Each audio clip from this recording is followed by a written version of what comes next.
You're listening to the Hour of the Time. I'm William Cooper. Good evening, folks. Tonight's episode is a rerun. Due to the great mass of bullshit poured out on Radio Freemasonry just prior to this program, we will expose this wolf in sheep's clothing in his own words. Tonight we're going to play a portion of a program that originally aired on June the 23rd, 1993. If after hearing tonight's program you wish to order that original broadcast, it is tape number 123 in our catalog. That's tape number 123 in our catalog. We discussed this rerun a little bit last night, so you all know the subject. But you all need to hear it again, even those of you who heard it the first time that it was broadcast, and those of you, of course, who have never heard it and are struggling, attempting to understand the purpose of the Hour of the Time. We hope that this rebroadcast will bring some things into the forefront that have been lurking into the shadows, and will make some of the conversation that you've heard on the Hour of the Time much clearer. We encourage you to order the original tape from the original broadcast on June 23rd, 1993, so that you may study its content in your home. Now, without further ado, we go in to the rebroadcast of the Mystery Exposé. At the end of this rerun, ladies and gentlemen, we will open the phones for your comments and questions. Now, folks, I'm going to take you into the mind of someone who has been an initiate, an adept, a priest of the mystery school for many, many years. I'm not going to identify this person until the end of the program. I want you to see if you can guess who this person is and what this is all about. If you can, then you'll know instantly what this program is for, the reason behind it, and you'll be able to understand a little bit better how you've been manipulated for many, many years by the priest of the hidden religion called Mystery Babylon. And if you can't guess, then at the end of the show, you're going to be told, and you better be holding on to your chair because it just might knock you right out. Just might knock you right out. I'm going to quote from a book that this person wrote. This person verified something that I wrote in my book, Behold a Pale Horse, and that is the calendar of the hidden religion of Mystery Babylon. It's 6,000 years, and it started in 4000 BC and ends in the year 2000. Quote, "The Great Pyramid system of passages and chambers is a chronological graph that begins in 4000 BC and continues for 6,000 years," unquote. Now, let's go to an interview that was conducted with this person by someone else, not by me. But I'm going to be reading to you, word for word, this entire interview, and this is going to take up most of the program, but this is going to give you a glimpse into the personality, the religious beliefs of the priests of the mystery religion, and you'll see sort of how they try to disguise what they really believe behind this aura of wanting to further the evolution of mankind and create some kind of a world utopia, which they know in their heart is a lie to begin with. So, I'm going to call these number one and number two. Number one is the interviewer. Number two is the interviewee. Number one, how did you become interested in the Great Pyramid? Number two, well, like everyone else, for most of my life, I accepted the idea that the Great Pyramid was just a great big pile of stone made by thousands and thousands of slaves. But I read a book in 1967 called The Ultimate Frontier. That book profoundly affected my life. In it, they made statements about the Great Pyramid being much more than a tomb. Point in fact, it never was a tomb for a pharaoh. It is a monument to mankind and human perfection. It is the oldest artifact of an ancient system of religious belief Then I thought, that's something I can check out. I can see if the information in the ultimate frontier is true or not. I started investigating. I then learned a great number of things about the Great Pyramid. First of all, the ancient Greeks were quite right in calling it the first wonder of the world. When one considers the thought, preparation, and choice of site, one will see that the solid bedrock of the Giza Plateau, the only tableland within miles capable of supporting the weight of the structure, was the most intelligent choice. There is a fantastic amount of literature about the Great Pyramid. Therefore, it is not unusual that we also find a great deal of controversy surrounding it. The British in the 1860s were the first to study the ancient building in a serious manner. By re-examining the theories of the British, which were discarded by the experts of that time, the crux of my book began to take shape. Number one, does the crux of your book include the fact that the Great Pyramid may not have been built by the ancient Egyptians? Number two, yes. The British did not discuss that possibility. That possibility is my own bit of research. However, most people who study the Great Pyramid realize that the civilization we know as ancient Egyptian could not have built the Great Pyramid the way we know today. It would have had to have been built. You see, the building is built geometrically perfect, and according to our present conception of ancient history, the Egyptians didn't understand highly theoretical mathematics, obviously from the way the other 89 major pyramids in Egypt were constructed. The manner in which the other pyramids were constructed was a very haphazard way of building. They are copies of the Great Pyramid.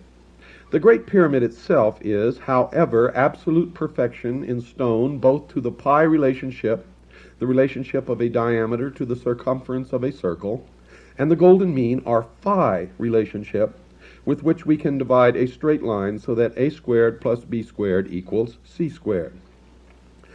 The reason why it was structured is embodied in the word itself, pyramid, which means lights and measures, that there are revelation types of lights.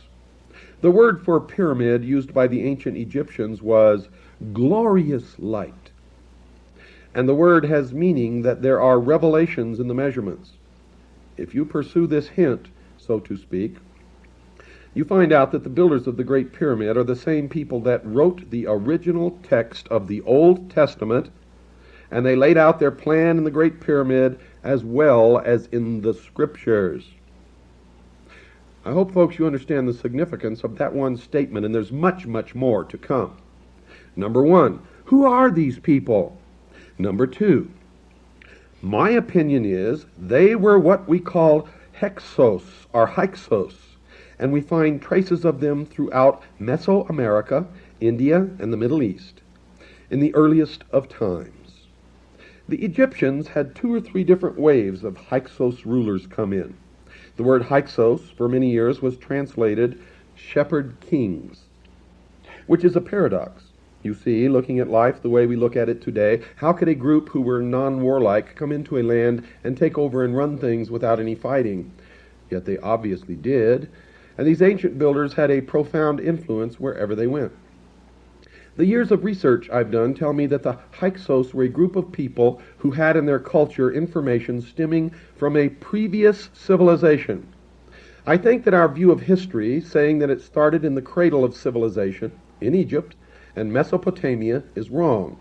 The surviving evidence indicates both Egypt and Mesopotamia are actually later civilizations, remnants of a far, far greater early empire. And here, folks, we see in this person's philosophy the same philosophy that Hitler pursued. The myth of ancient Atlantis, or Mu, if you will, an ancient civilization which, when it was destroyed, left behind a remnant, a surviving element of that race, which is a super race, more intelligent, smarter, more worthy than any other race on this earth, if you will, the master race. If you understand the esoteric meaning of what you're hearing, you are hearing Nazi philosophy, National Socialism, Hitler's vision of world history. And when you find out who this person is and what he's doing now, it will all come together. We continue. Number 1. Do you think the Hyksos race was a race chosen by some greater intelligence to impart a superior ideology to the rest of the human race? Number 2. Not so much chose, but actually chose themselves. All genius is self-appointed. I would say these people were a remnant from a previous culture, and they had something they wanted to do, and they embodied their thinking in their work, and they influenced people by their works. Folks, that's the Luciferian philosophy. Continuing. They came into the land, and there were already humans in the Nile Valley. But they came into the land in an unobtrusive and dexterous maneuver so as not to alarm the existing culture. They came in without fighting. They took the worst land. They didn't try to impress their knowledge on the others. They just did things in a better way. Soon the people in that area were paying attention to them. Once they gained the attention of the people, it didn't take very long before they were running everything, because they did everything with better methodology, which is the way life ought to be. You ought to show by example. Number 1, what happened then? Number 2, fairly soon after arriving, they suggested to the people that as life was now so peaceful and harmonious, it would be a happy challenge to build a monument to the future of mankind. In my opinion, the Hyksos philosophy and the philosophy of many modern people is identical in that human beings can be perfect if they work toward that end, and that is the heart and soul philosophy of Mystery Babylon, the mystery schools, that man himself will become God. Wait until you find out who this is. Number 1, what happened to the ancient tribe, the Hyksos? Number 2, I think they are still in existence today and have not died out, but have gone underground many thousands of years ago. What we call Masonry. Freemasonry is an offshoot of the group that started out. The Hyksos group became what the Ultimate Frontier calls the Brotherhoods. These are a group of people who have knowledge about what it really means to be human. And folks, that implies that the rest of us are not, and that also is in direct line and in direct concert with the philosophy of the mystery religion of Babylon. You see, to them we are all cattle, animals who have no intelligence. Continuing, these are a group of people who have knowledge about what it really means to be human, to be a human becoming, to grow toward human perfection. It's a philosophical thing. These people still exist. They still band together in groups here and there, and they show by doing. Again, their lifestyle shows that they really have a handle on what life is all about. They don't try to impress others with numbers or with what they know. They just live doing something they want to accomplish while they are here. We know in Egypt these people formed secret societies, and that Pharaoh Akhenaten came up, quote, under the rose, unquote, out of one of these secret societies and took over the land of Egypt in a manner that forbids disclosure at a time in which the superficial popular theology left a want unsatisfied, which religion in a wider sense alone could supply. And there he has admitted that he knows the esoteric teachings of the mystery schools, their origin and their purpose. And if you've been listening from the beginning, now you know that this person is a priest of the mystery religion himself. Continuing, we know Alexander the Great wanted to get the knowledge of one of these ancient secret societies because he writes about it a great deal. Pythagoras consented to be circumcised in order to become one of the initiates of these secret societies, which are the Hyksos population carrying their knowledge of science and the universe and cosmology with them and keeping the truth secret so they wouldn't be persecuted and wiped out. You can imagine what society today would do to a group of people like this, were they to perform certain ancient rituals in public. Look what they did to Akhenaten. As soon as he was dead, they destroyed the city he built. Number 1. That's right, they tried to. Number 2, wipe out his name. Number 1, yes, because he taught there was only one God. Number 2, the human tendency in the mass populace. Number 1, when you use the term mass populace, are you referring to a group of people who have become undeveloped on account of a too pleasant or a too severe climate, or even from physiological or psychological causes?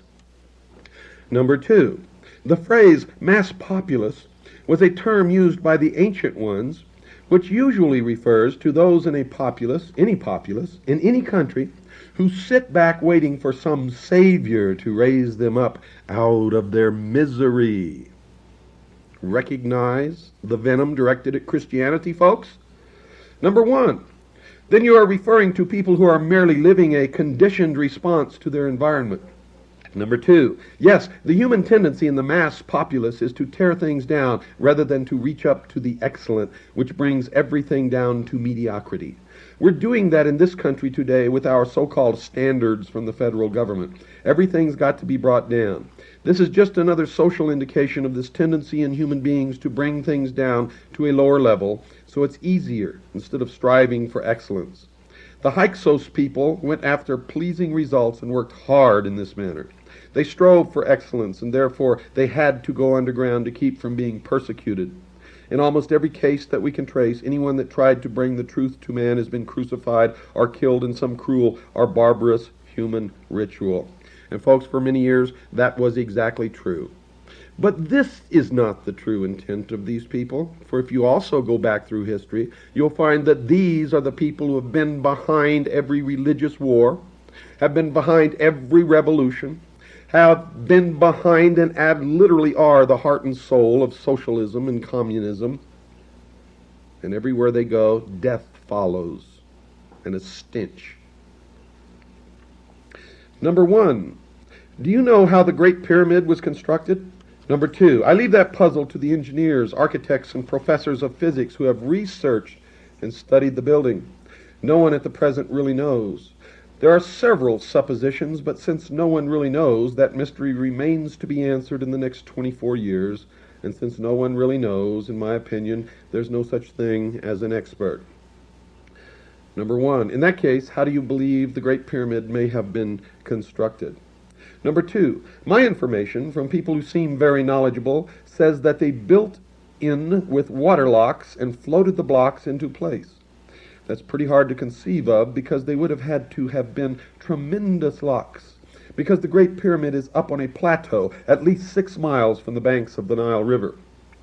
Water with a series of basins and pipes that match the corridor and the chamber system of the Great Pyramid's interior system embodies all the laws of hydraulic engineering. For example, the Great Pyramid's Grand Gallery is a perfect vacuum bottle. And this pumping system, which I explain in my book as I explore the research work of Edward J. Kunkel, author of the book Pharaoh's Pump. Well, folks, it's time to take our break. Don't go away. We'll be right back and continue with this revelation after this very short pause. Snap, what a happy sound. Snap is the happiest sound I've found. You may clap, rap, tap, slap, but snap makes the world go round. Snap, crackle, Rice Krispies. I say it's crackle, the crispy sound. You gotta have crackle or the clock's not wound. Geese cackle, feathers tickle, belts buckle, beats pickle, but crackle makes the world go round. Snap, crackle, Rice Krispies. I insist that pop's the sound. The best is missed unless pop's around. You can't stop hopping when the cereal's poppin'. Pop makes the world go round. Snap, crackle, pop, Rice Krispies.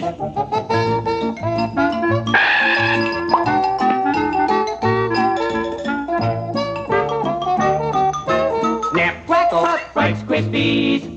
Kellogg's best to you. And we continue, folks. Number 1.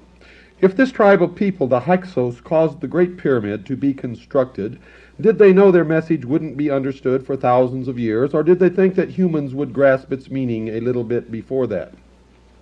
Number 2, I think it's quite apparent that they knew it would be grasped in the 20th century.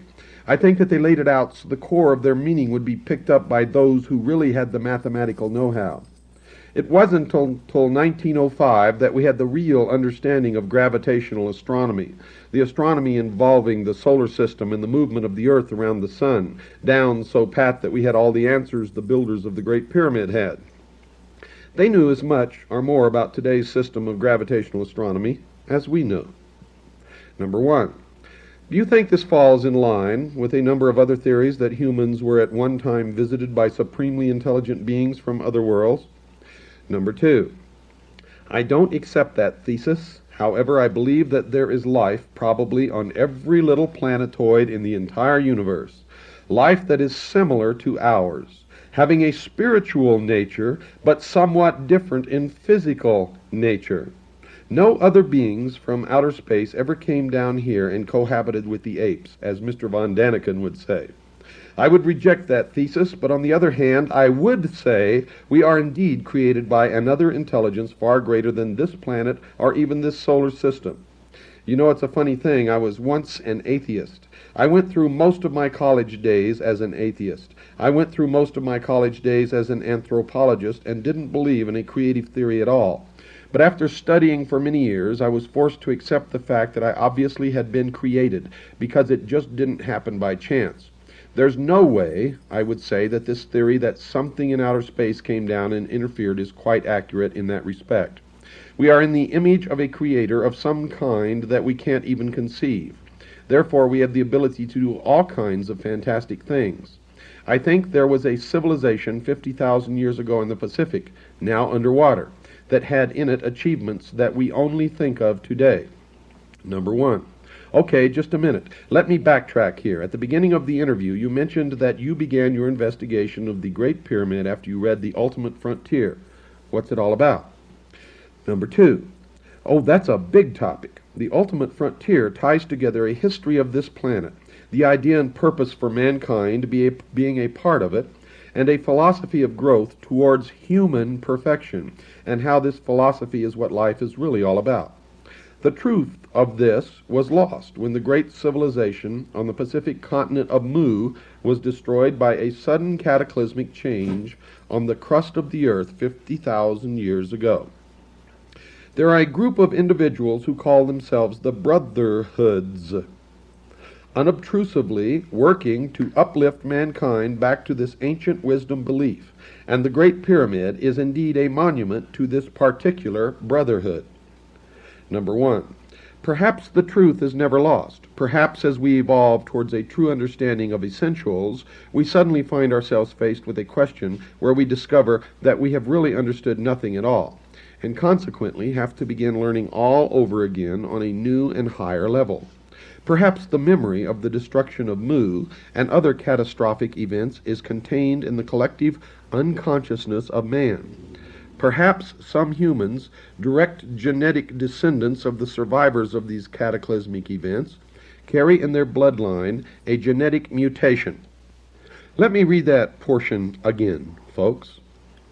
Perhaps some humans, direct genetic descendants of the survivors of these cataclysmic events, carry in their bloodline a genetic mutation. Perhaps this genetic mutation was deeply imprinted into the central nervous system of some of our forebears who actually experienced and survived a sudden slippage in the Earth's tectonic plates or a supernova explosion. Such a genetic mutation passed in genetic structures or DNA from generation to generation may explain why some of us today are more acutely sensitive to subtle earth tremors than our neighbors. In any case, this book, The Ultimate Frontier, started your mental processes working along these lines. Number two, they were already working along this line, just like many peoples are without knowing about it. I had started into investigation of phenomena and mysticism on my own because my religious convictions couldn't answer my questions. Going to different churches and checking them out, I found didn't answer my questions as to why I am. I've always wanted to know why. The human physiology is a remarkable thing. Why should it be? Why should we be different than the animals?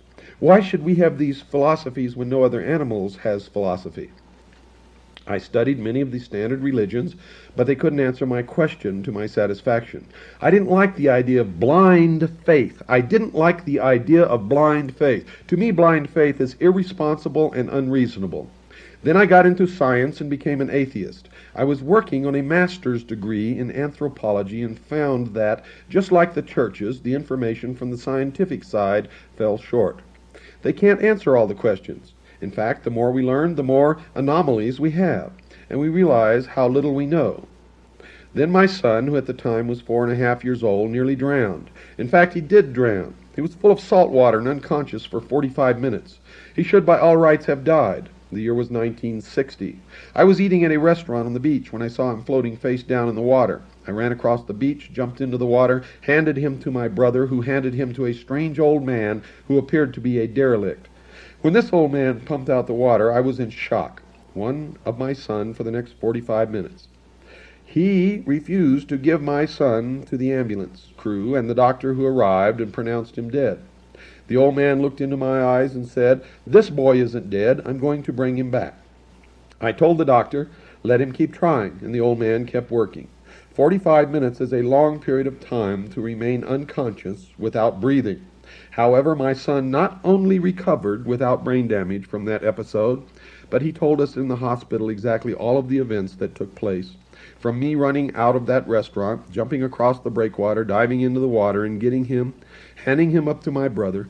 He recalled all of this as if he had been watching it as a spectator, and yet he was unconscious. I mean, he wasn't Gene Dixon or anything. That personal experience was positive proof in my mind that the human mind is a lot greater than that body. Number one, did it reinforce a previous belief, or did it really serve to allow you to see for the first time that there are other realities? Number two, it made me relook at some of my own experiences. It made me stop and think about a lot of things. For instance, the first thing it made me think of is when I was studying anthropology. I was studying the theory of evolution. Chance evolution, chemistry just providing a scenario for itself to keep procreating and surviving and improving and so on. If we accept evolution as the ultimate answer, we have to accept a ludicrous notion that atoms, all matter, is made up of the atomic elements, can so arrange themselves as to be able to give themselves abstract qualities such as memory, desire, will, curiosity, consciousness, conscience, creativity, intuition, emotion, and reason. How can you get that chemically? You can't. It has to be something else that is endowed, and man is the only one that has it. A goat doesn't see the stars or know what's over the mountain or know anything about life and death. You see, but we do. These ideas were in my head, and intuitively I knew there was much more. But when that happened to my son, I realized that I, too, am a discrete bundle of mental energy. Only I didn't have that phraseology for it. I didn't know about what life was all about as I feel I do now. Number one, were you able to determine the capability of the human being to deal with all these diverse areas of knowledge? Number two, certainly I am doing it, and I'm nothing extraordinary. I am dealing with all of these areas of knowledge in a relaxed and causal and fun way. And I feel that I am growing. I am not impatient about my growth because I know that someday, if I continue to try to improve myself, if I continue to use those qualities of mind that I have, then I will become as perfect as humanly possible. Now, according to our basic beliefs in this country, human beings are created in the image of their Creator. To me, that means we have the same qualities of mind. We're certainly not the physical image, but the mental image. We have will, memory, desire, curiosity, consciousness, creativity, conscience. I've gone through those before. Intuition, emotion, reason. Those 10 qualities of mind are the same qualities as the Creator has. Perhaps we can never become absolute perfection as the Creator. Whatever it is must have been. I cannot conceive of the creative force, not enough to verbalize it and make sense to everyone, but I think we can obtain relative perfection and become one with the Creator by improving ourselves based upon what we have to work with. There's no limit to human abilities, to what humans can do. We limit ourselves by our own conditioning. Number one, do you think that most people are really trying to find out about all these things?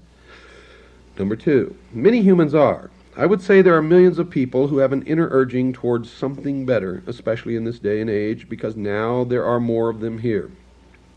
Out of the great majority, roughly 220 million people today in the United States, only about 2 or 3 million are really interested in what makes them tick. What is involved in life, the purpose of it all, and in really growing and building on their character. The other 200 and something million are merely living a conditioned response from their environment, and they don't think about it at all. Look, here we are in the city of Atlanta, a huge city. Look at the people walking back and forth. They're positive in many ways, and yet they never really give it a thought as to why they are, why they're capable of building these tremendous buildings and driving those tremendous vehicles they drive. Catholicism has been losing quite a few members because those members say that their religion is not in tune with the times, and this is the case in many other religious bodies. Do you believe that formal religion is just not keeping in tune with the times, or has it ever been in tune with them? Number 2. Oh, considerably in tune. Essentially it's this: the church for the last 2,000 years has done a remarkable job with what it's had to work with. Remember, they're dealing with part of the truth. Part of the truth. I've just finished this week a new book called The Life and Death of Planet Earth. Now, what it points out is that the absolute truth is what we're all trying to find out, and we prove this subjectively. We know it, and nobody can change our minds. Because we know it, just like I know that fire burns my fingers because I've stuck them in there. You can tell me all you want, but I won't believe it until I do it. Knowledge is what we're seeking. The churches started off with a paradigm, a framework of understanding, and they had to work within that framework, and their framework was quite narrow. Then Jesus came along and broadened it tremendously. He resurrected the ideas of love and brotherhood, and working, you too can do as I do. He was showing by his lifestyle that you can be perfect. You can know yourself. You can know your Creator. You can know what it's all about. All you have to do is get off the dime and stop being so lazy and pay attention. That's what he was saying. Human beings have a tendency to want to put frameworks around things so they can be comfortable with them. So the early church put a framework around the truth. Theologians have translated and interpreted what has been said by all the great teachers until it's been quite distorted.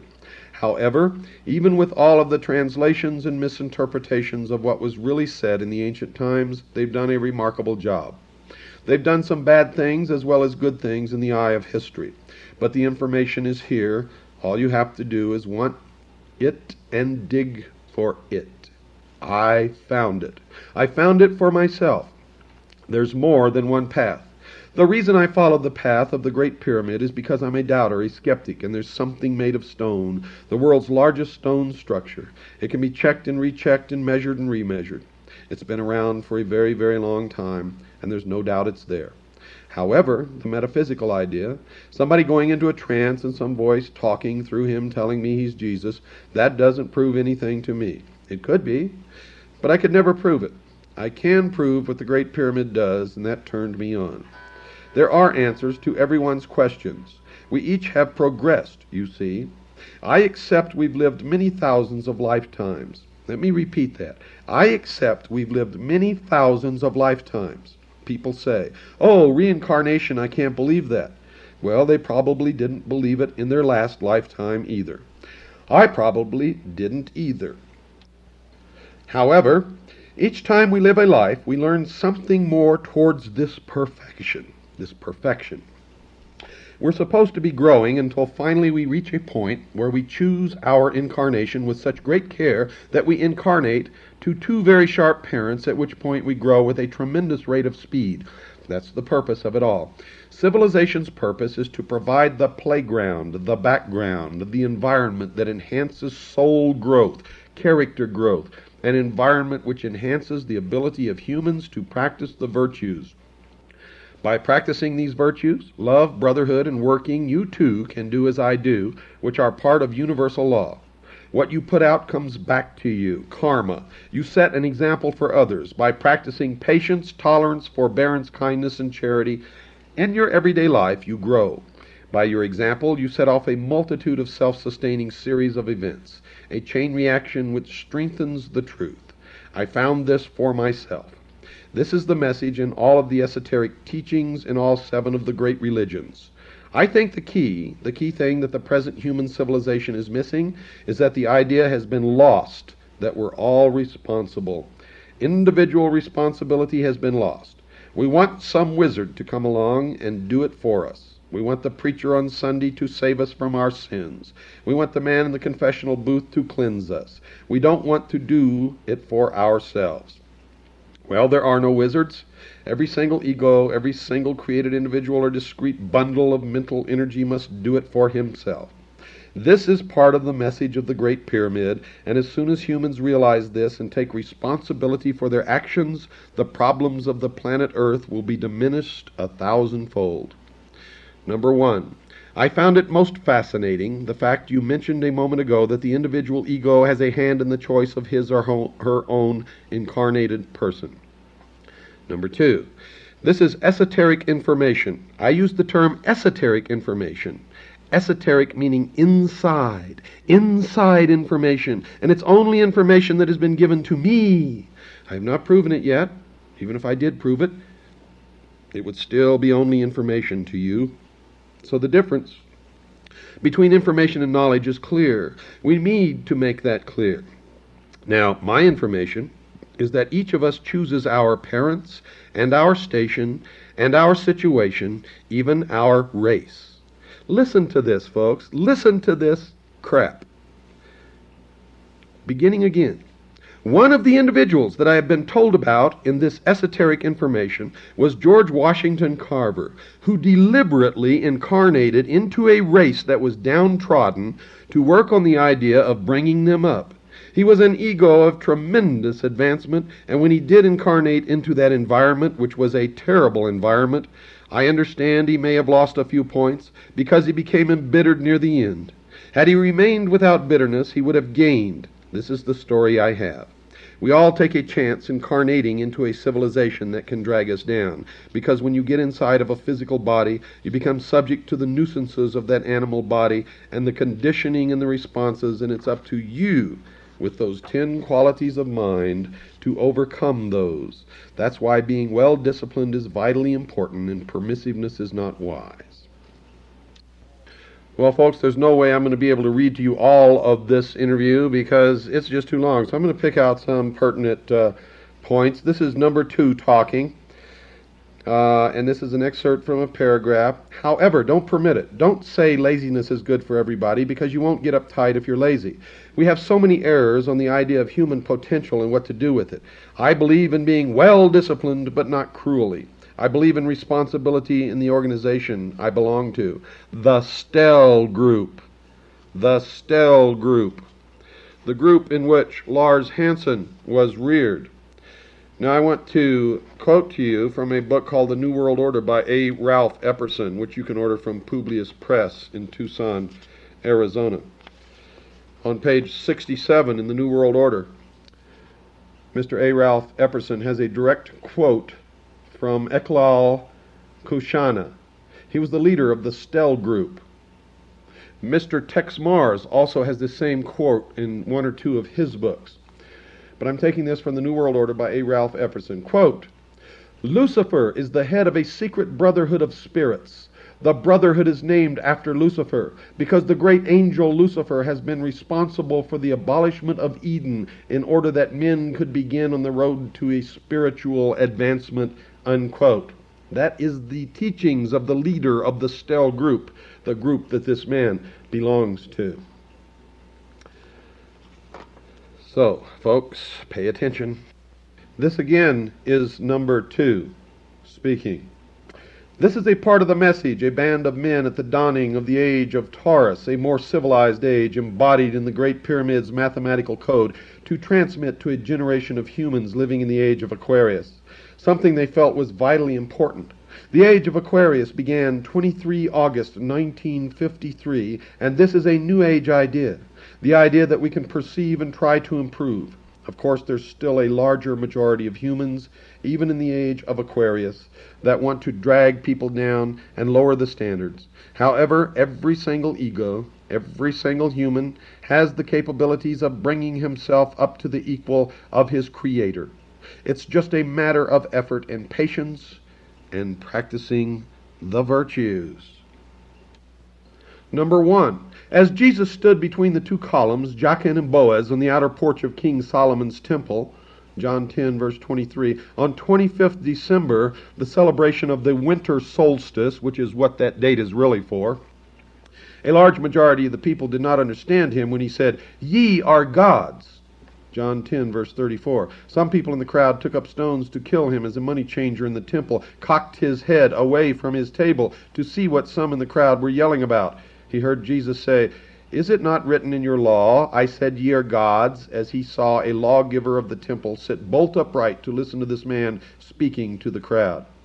The money changer wondered why such an important lawgiver of the temple sat up to listen, as rigid as a rod of iron, remembering the law and his responsibility, as the lawgiver remembered Psalm 82, verse 6. He remembered a song of Asaph, in which God said, "Ye are gods." The man speaking to the crowd said, "The Father is in me, and I in him." And what he meant could not have been other than what he said. As the crowd screamed blasphemy and moved forward to kill Jesus, he simply disappeared. So when you say humans have the capability to bring themselves up to the equal of their Creator, it would seem to me that this New Age idea is in reality a very, very ancient idea. However, you did say that this was part of the message of the Great Pyramid. But what about these ancient brotherhoods, these people who are responsible for all this secret type of teaching, which seems to be such a mystical notion? Are they still around today? Number 2, I think so, very much. In fact, I could say, I know it. You could say it's information now. The brothers are those individuals who have obtained a degree of advancement over other humans. This also is number 2. If you meet a brother and you get him alone and you say, "I've noticed about you certain things and I want to ask if you are familiar with the Rosicrucians or the Masons or the Stell Group or the book, The Ultimate Frontier, or some of these metaphysical philosophies," you, when you ask, are allowing him to interfere in your environment. This is the teacher appearing when the student is ready. But unless you ask, the brothers won't help. And here's the crux, folks. Number 2. Yes, the 5th level of intelligence is responsible for the direct work with the planet, and they can make mistakes. The story of Lucifer and Jehovah is a tale of the mistake made by the angelic intelligence. The argument between the angelic forces on the 5th level of existence is that Jehovah, according to my philosophy, believed that humans could advance with a perfect environment, so at first humans were given the Edenic state. All they had to do was eat bananas, sleep, chase the girls, make love, swim, sun, and sleep. But they didn't grow in that Edenic state. They were lazy. All they wanted to do was eat, drink, make love, and sleep some more. They didn't want to grow. So Lucifer said, we should help mankind grow. And you know the rules. We can't go down and do it for them, so we'll give them problems to overcome. And zap, like the thunderbolt of Zeus, Eden was gone, and we now have winters in Chicago, and man has to overcome.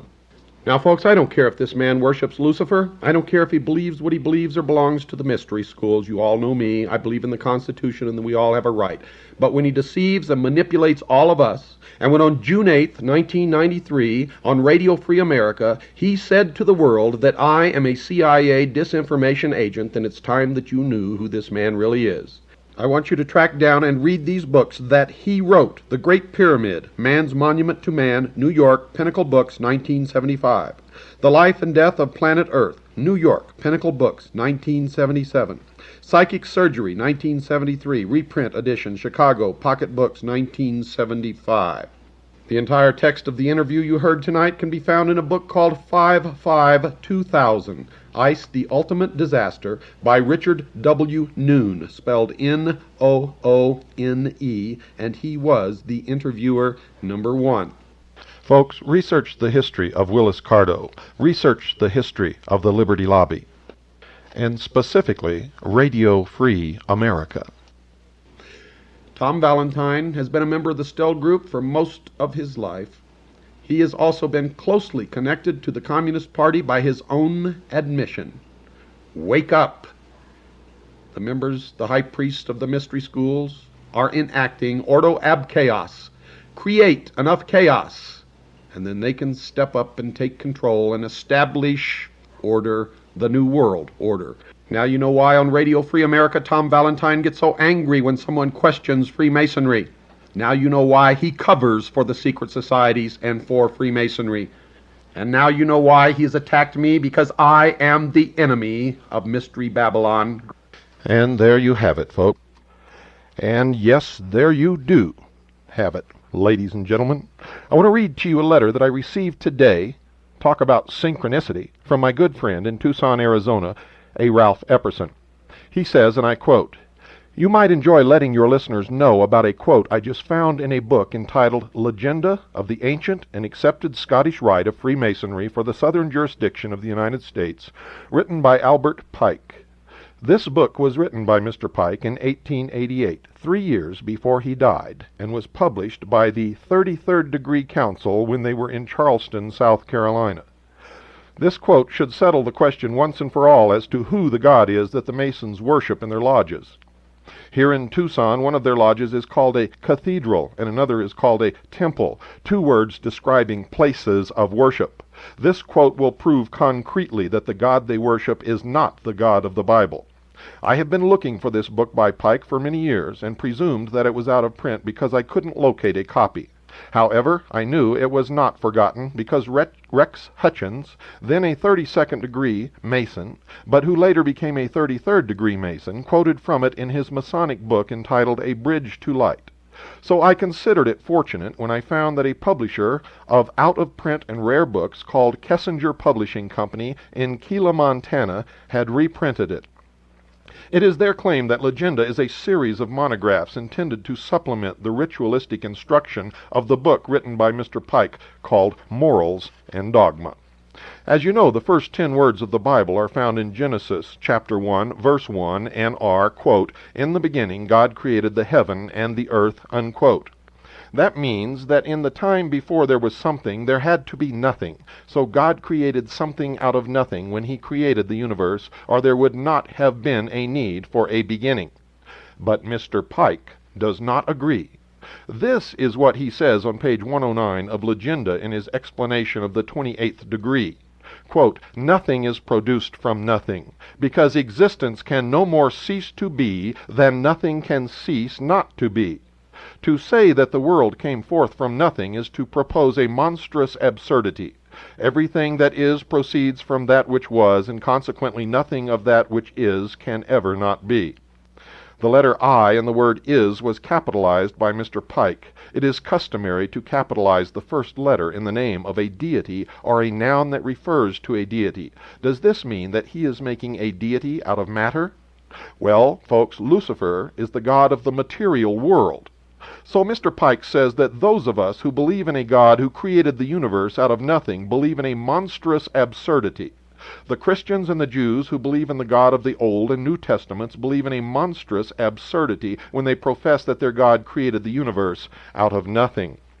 Let there be no doubt, Pike told his readers that he and the Masons do not worship the Creator God. They worship a secret and concealed God in their cathedrals and temples who cannot create anything. In fact, Mr. Pike agreed with that statement. He wrote this about their, quote, "sun god," unquote, on pages 253 and 254 of Morals and Dogma.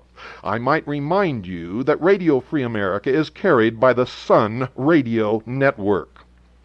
Quote, "Amun, at first the god of Lower Egypt, was the sun god. He created nothing," unquote.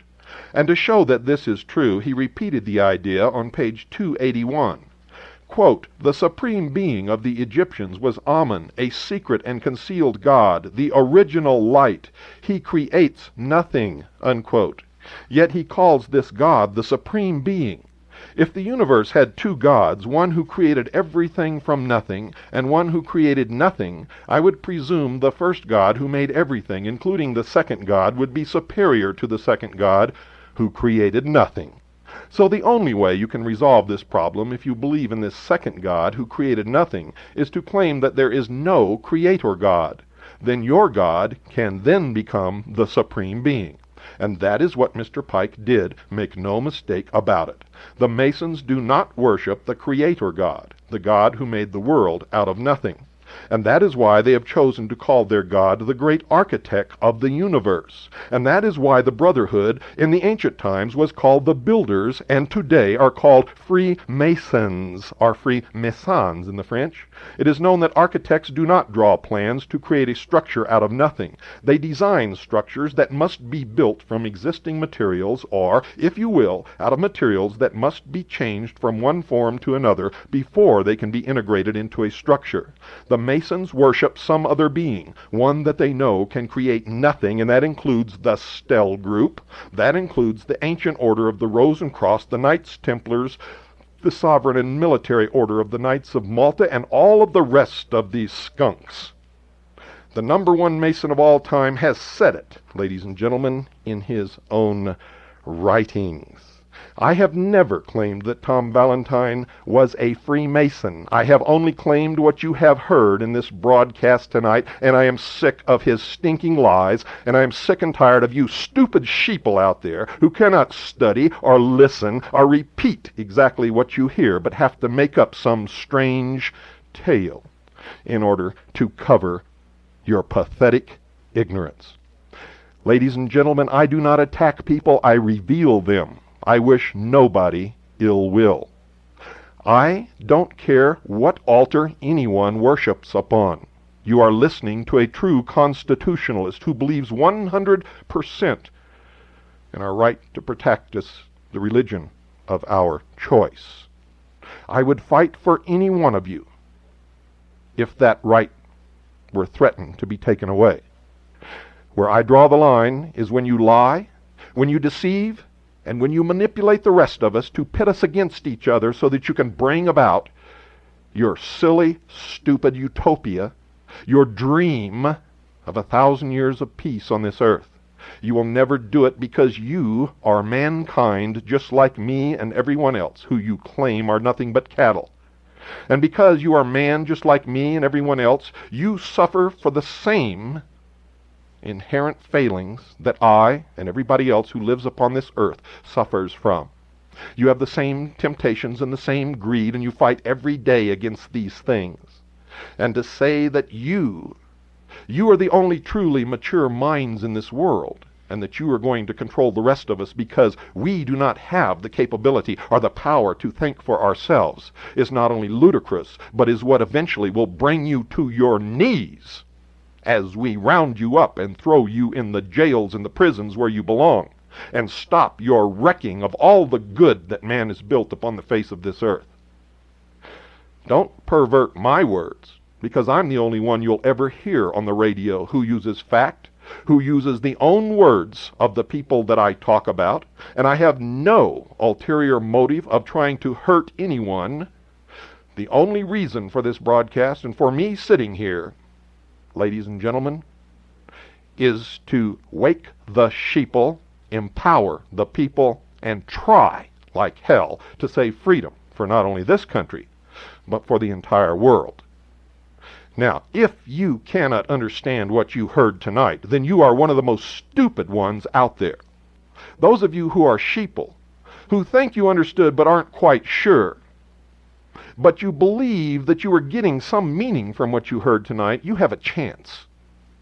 And of course, the rest of you, the people who have listened to the over 32 hours of the mystery series that we've aired on this program, you already know the truth. And you are the hope for the future in this nation. Ladies and gentlemen, I've said it before and I'll say it again. These people practice the Hegelian conflict, political resolution, and they control both sides of each conflict. Tom Valentine never said a word on his program about Freemasonry until I forced him to by my broadcasts. And if you don't believe that, you go back and listen to all the tapes. Remember, a nation or world of people who will not use their intelligence are no better than animals who do not have intelligence. Such people are beasts of burden and stakes on the table by choice and consent. Shortly after I originally ran this program, Tom Valentine came on with the master of the Stell Group and claimed that he became a Christian in 1968 and left the Stell Group forever. And that is a lie. Because in the interview that you just heard, he claimed that he was loyal to the group to which he belonged, the Stell Group. That interview was conducted in 1976, and that book was published in 1982. I've said it before, I will say it again. Tom Valentine, you are a liar, and if you are not, sue me. We'll let a court of law determine it. I have all the evidence I need. Mister, all of you out there listening, good night. And whether you believe it or not, I mean this from my heart. God bless you all.